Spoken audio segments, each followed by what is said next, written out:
I am Max from Test Drive Blogs, and today we're doing another driving impressions video, this time on a 1982 Checker Marathon Limousine. And you may have already seen videos of this. I'm not really sure when I'm going to upload each video because I have a vlog of this entire weekend with this car, a full tour video coming, as well as now this video. This is a 1982 Checker Marathon Limousine, which is basically what you think of if you think of a taxi cab from... But this is basically what you think of if you think of a taxi cab from like the 60s to the 80s. Because they used them from 1966 all the way up until 1982. And I went over a lot of stuff like that in my tour, but this video is going to be how this thing drives. As well as I also remember to put manual focus on, so I'm not going to be out of focus half of the video like I was in the BMW 3.0 video. Hopefully. So this is first off, is a massive car.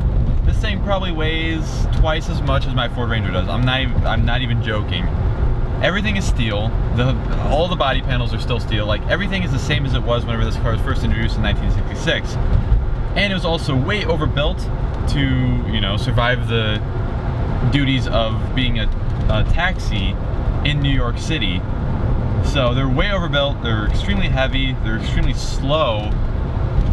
This thing has a 267 cubic inch V8 in it from GM, and I'd say it probably makes no more than, you know, probably 130, 140 horsepower. And this car is massive as well.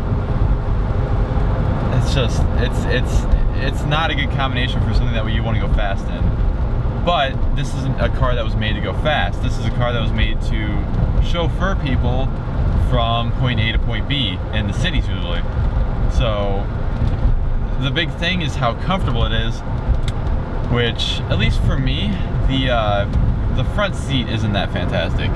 My knees are too tall, or my legs are too long, or whatever, and my knees, whenever I hit the brake with my right foot, my right knee hits the bottom of the steering column, and it almost touches the shifter normally, like when it's in drive, because this thing has a 3-speed automatic transmission. So it's not the most comfortable, at least to me, but I'm gonna blame jeans on that. Definitely one of the more interesting cars I've driven, especially the most interesting one I've driven home, because I've driven a 78 Mustang King Car, which I have a video of on my channel, the 72 BMW 3.0, which I just uploaded a video on, which was supposed to go up way earlier, but I guess not.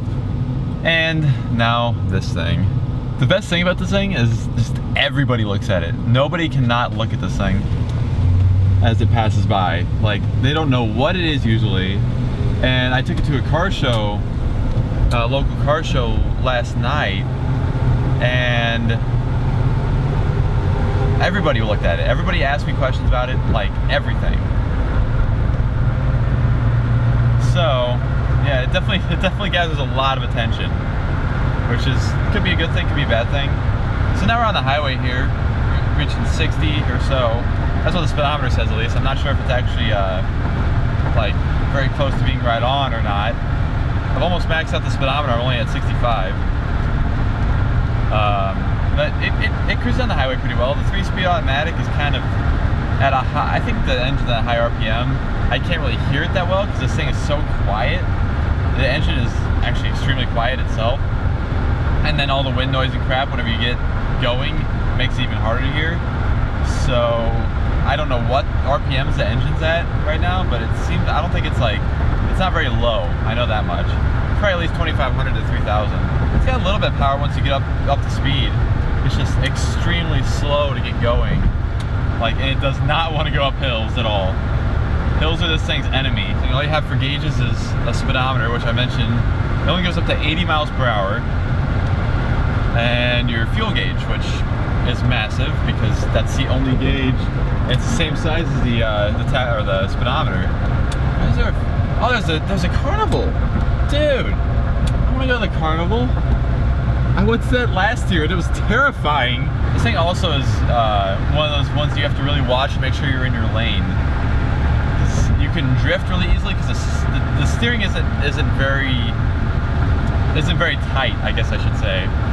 Like, there's a decent amount of play in it right now, and I'm not moving. Like, I'm moving the steering wheel and I'm not moving around in the lane But you really have to watch out to make sure you're staying in your lane, because A, this thing's so wide, and just B, because it's so floaty and all that. So I'm gonna probably take a slower drive up here than I usually do, up to Gateway.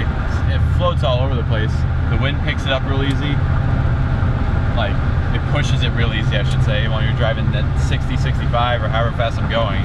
Yeah, these cars I think would be extremely reliable, at least, due to just, like I said, they're so overbuilt for being a taxi cab that they'll probably run forever if you maintain them, of course. The good thing is that you have a lot of visibility out of this thing, even though it has those like real thick C-pillars, I guess. Those would be silly, C-pillars. Even though those are super thick, you have a lot of vision out of this thing, because there's no A-pillar, there's not really much of a B-pillar. It's only wide enough to hold the seatbelt. So I think that's going to conclude this video. It might be kind of short. I'm not really sure of how long it was. I apologize if it's kind of shaky too. The camera mount isn't in the greatest position it could be in. This thing doesn't have very good positions for a camera mount. But anyways, thank you all for watching this video. And I'm out of here. See ya.